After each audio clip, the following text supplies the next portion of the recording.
Today I'm going to be doing a more in-depth tutorial on how to make my salt bread because I've been getting a lot of questions and I thought this would be helpful. The dry ingredients are pretty self-explanatory. It's just bread flour, cake flour, salt, milk powder, sugar, and yeast. So I got all my dry ingredients in my bowl. Now we're going to use our cold water. So there's a few different reasons why it needs to be cold. The goal here is that you don't want the dough temp to exceed 78 degrees. When you knead your dough, it's going to increase the temp, so you counteract it by using cold water. There are a few different reasons why you don't want the dough temp to get too high. Your dough will probably rise too fast and overproof, which will then affect the flavor and structure of your dough. The second reason is that if you're kneading your dough and it starts to exceed like around 80 degrees Fahrenheit, the gluten will actually start to weaken. So no matter how much you knead, it's just like not going to come together and it's going to stay like a sticky blob. So if you've been struggling with your dough being too sticky, that could potentially be a reason. Now it's time to knead our dough. I honestly think this is the part that most people are having a hard time with.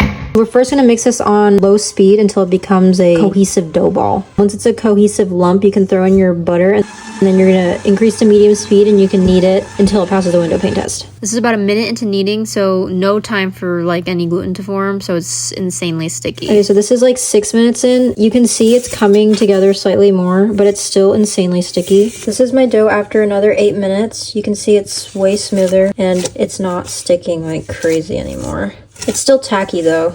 At this point, if you try doing the window pane test by slowly stretching the dough out, you should be able to make this translucent film without tearing the dough. And now you can shape this into a tight ball so that your dough can rise. And you shouldn't have to add any flour to make it not sticky. And it should be super smooth.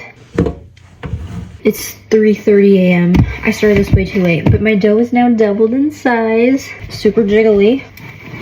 Ooh. Now we're gonna weigh out 80-gram pieces. This is when I need my minion, but he's sleeping now. Now I'm gonna smooth all these into little balls, like that. Okay, so I rolled them all up, and now we're gonna let these bench rest for around 15 minutes so that the gluten can relax, and we'll be able to roll them out more easily when we're shaping them. While those bench rest, we're gonna cut up our butter sticks, and I cut each stick into 8 chunks. So you first want to roll it into a teardrop shape. You're gonna sort of tug downwards, and you're gonna put the rolling pin in the center, and then you're gonna roll it flat while slightly tugging down. And then you do the same with the top half and pull up while rolling it flat. This should look like a triangle, super long isosceles triangle. Put your stick of butter right at the top and you're gonna roll it down. You kind of want to tug and roll it down pretty tight.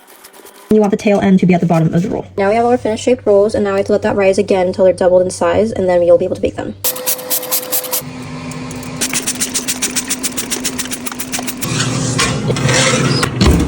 I'm just brushing some leftover butter onto the rolls. Okay, it's 5:20 a.m. Here are our finished rolls. Butter roll.